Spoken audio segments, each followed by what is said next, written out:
My name is Laura Waters Brown. I've played sports since I was 4 years old. I played soccer from the age of 4 through freshman year of high school. I played basketball from the age of 4 through junior year of high school.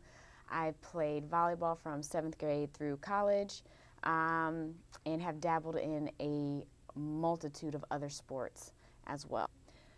I think the best quality of a coach is leadership. I think it's very important, especially in this day and age, to be a good example of a leader. Just because we've got kids playing sports from such an impressionable age all the way up through their developmental stages of becoming an adult. And I think coaches that are not prime examples of a good leader, who don't, are not good role models, are doing an injustice to the term coach. I think a good coach has the opportunity to have a very strong impact outside of sports. I know I have coaches that I still keep in touch with now. Anytime I go into a football stadium, I think of a particular coach because we spent so much time in there doing stadium stairs. But I think that the opportunity and door is open to have an open line of communication. And I always think it's important for a developing person, developing young adult, to have somebody they can talk to on a comfortable, real life, real talk, one-on-one basis that isn't their parents, isn't somebody that's going to judge them or criticize them or punish them when they do wrong, but an adult who is going to actually guide them and who cares about their development and who can understand both the on the court and off the court aspects of their life. Greatest challenge a potential coach will face, probably connecting with the team. I think it's a lot harder for one person to connect with 15 people than it is for 15 people to connect with one.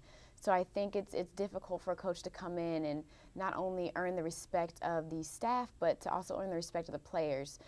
Because you see a lot of times where a new coach is great and they'll come in, and if the players don't respect the coach, there's no chance of success either on the court or off the court. I know I've had coaches that have come in and blatantly I just didn't respect whatsoever, and it definitely affected the on-the-court performance. Off the court, players don't want to go the extra mile for somebody that they don't feel deserves it. You see great teams excel when in those team situations where one person is down or one person is off or the star player is off and then the other teammates pick them up. So I think anything that's going to develop leadership, strength, teamwork, those things are going to empower a coach the most. I think when you talk about good coaches and learning, I think everything is lumped into one. So I don't think that you can say off the court per se. So any life lessons that I've learned on the court were directly related off the court as well.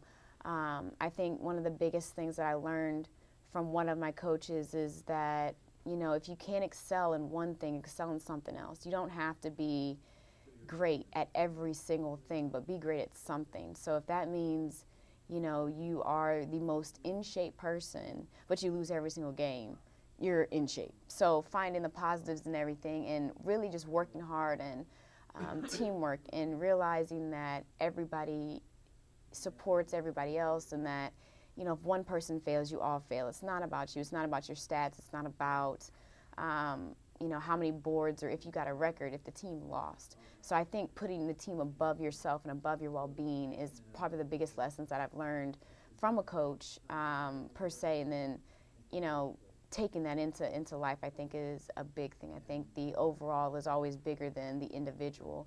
I don't really care if the recognition comes back to me as long as it gets done. The term coach is something that is honored, and I think that today is taken lightly.